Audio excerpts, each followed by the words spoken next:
This is Melissa Barnes, and she is the graduate student member of the task force. Thank you. It's probably easier for me to just come up here instead of all of you trying to face back there. So I just wanted to speak briefly on one issue that we talked about in the working group. But I want to start by saying that I'm so proud to be a member of this working group. I really do think we did amazing work, and we all worked really well together. There were a lot of decisions that had to be made, and there were a lot of different opinions, and I think we did a really wonderful job. So I do expect the Senate and President Schill to sign off on this and put the institution on the right side of history on these issues.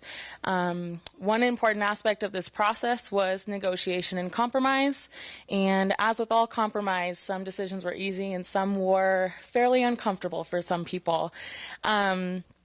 And I wanted to briefly identify the one compromise that was most uncomfortable for me so that it could be on record. But I do want to voice my full support of this policy. So the question at hand is one of the changes that was made in this last version. Are UOPD officers designated reporters or student-directed reporters? There were multiple points of arguments for each side and each choice. Ultimately, the administration required that the UOPD be on the list of designated reporters. That was one thing that wasn't really negotiable. And I'm still opposed to this request, but in support of the policy as a whole. Taking time to reflect and talk with the working group about this, I realized that we had to do everything possible to get this policy back to President Schill's desk. So it was a compromise on my side, but I think it's worth it. So my opposition was wholeheartedly a concern about further isolating students of color. We're talking about UOPD, not talking about EPD because we don't have any control over that.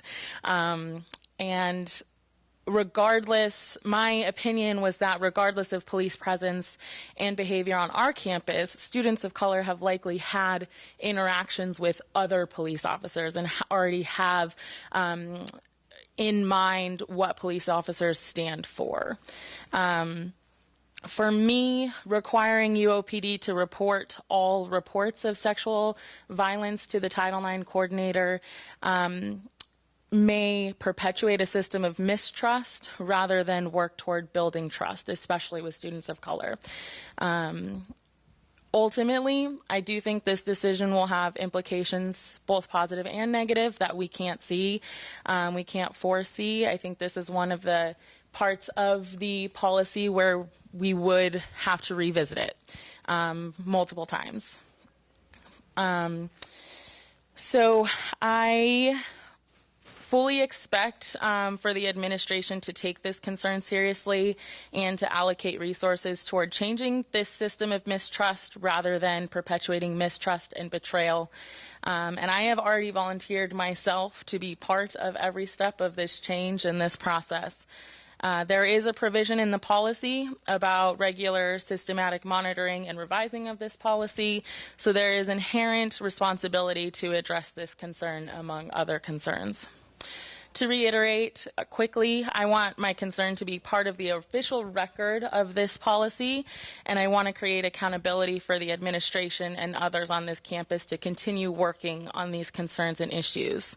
With that being said, our goal was a trauma-informed, survivor-oriented policy that would serve as many students as possible. And I think that our policy is on top of the pile nationwide. I think we did a fantastic job, and as Jennifer said, I do think this will be a model for the rest of the nation, and we can just build upon what we've created here. But I do expect the work to be continued once this policy is approved by the Senate and signed by President Schill. Thank you.